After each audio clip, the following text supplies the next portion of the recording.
10 నెలల కాలంలో చంద్రబాబు 90,000 కోట్ల అప్పులు చేశారని మాజీ ఎంపీ వైసీపీ రాష్ట్ర అధికార ప్రతినిధి మార్గాని భరత్రాం విమర్శించారు. అప్పుల గురించి గత ప్రభుత్వంపై అనేక ఆరోపణలు చేసి శ్రీలంకలా మారుతుందన్న చంద్రబాబు ఇప్పుడు ఏం సమాధానం చెబుతారని ప్రశ్నించారు. వైఎస్ఆర్ కాంగ్రెస్ పార్టీ సిటీ కార్యాలయంలో గురువారం జరిగిన మీడియా సమావేశంలో ఆయన మాట్లాడుతూ సంపద సృష్టిస్తాం, పథకాలు అమలు చేస్తామని చెప్పి అధికారంలోకి వచ్చి వారం వారం అప్పులు చేస్తున్నారని విమర్శించారు. సంపద సృష్టి ఎక్కడికి పోయిందని ఆయన నిలదీశారు. గత ప్రభుత్వం హయాంలో జీఎస్టీ పెరుగుతూ వచ్చేదని ఆయన అన్నారు. ఇప్పుడు వ్యాపారాలు లేక వ్యాపారాలు విలువలాడుతున్నారని చంద్రబాబు నమ్మామంటే పులి నోట్లో తలపెట్టినట్టేనని జగన్మోహన్ రెడ్డి చెప్పారని, ఇప్పుడు అదే జరుగుతుందని భరత్ అన్నారు.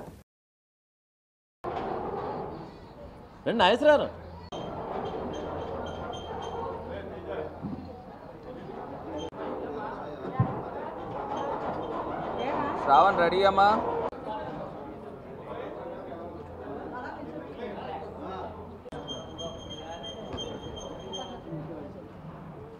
ఏంటి గౌతమి నిర్లక్ష్యం చేయట్లేదా?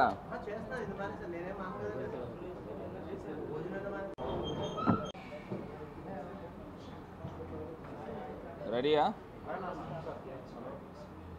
లేదా? నెట్ ఎందుకమ్మా నెట్ లైవ్ పెట్టుకోవాలి. అవును, ఎన్ని రోజులు చేస్తే త్వరగా చేసి ఓపెన్ చేసి.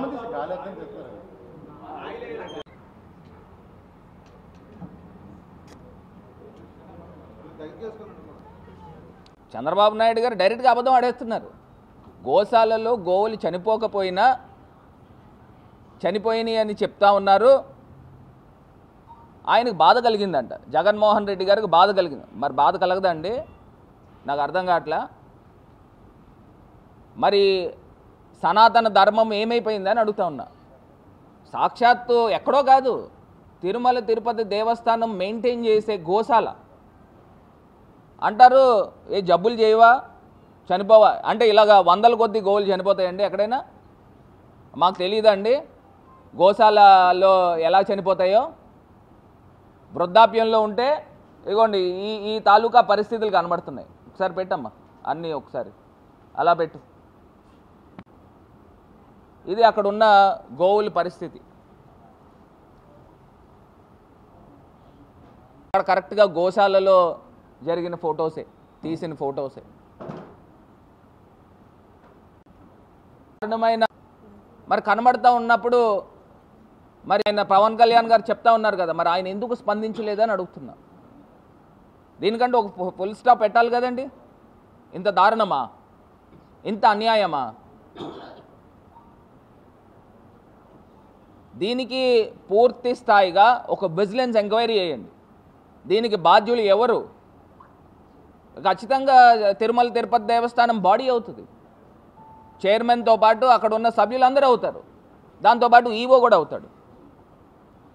ఇక్కడ రాజమహేంద్రవరం వేదికగానే చెప్తా ఉన్నాం, ఆయన ఇదే గ్రామాన్ని, ఇదే నగరానికి సంబంధించిన మహోన్నతమైన వ్యక్తి, సంఘ సంస్కర్త. కోటిపల్లి బస్టాండ్లో ఇదే కందుకూరి వీరేశలింగం పంతులు గారి యొక్క విగ్రహం ఉండేది. సెంటర్లో మకటం లేని మహారాజులాగా సెంటర్లో కూర్చునేవారంట. అంటే నేను కూడా చూడలేదు యాక్చువల్గా, అందరూ చెప్తా ఉన్నారు. ఆ స్థానంలో కందుకూరి వీరేశలింగం పంతులు గారి విగ్రహాన్ని తీసేసి ఎన్టీ రామారావు గారు విగ్రహం పెట్టారు. నేను అడుగుతా ఉన్నా, ఎవరు గొప్పవారండి? కందుకూరి వీరేశలింగం పంతులు గారు గొప్పవారా, మరి ఎన్టీ రామారావు గారు గొప్పవారా అని అడుగుతా ఉన్నా. ఎవరు గొప్పవారని అడుగుతున్నా. ఇక్కడ గొప్పవారనే పాయింట్ కూడా పక్కకు తీసేయండి. ఎన్టీ రామారావు గారు కూడా పెద్ద ఆయనే, గొప్ప వ్యక్తే.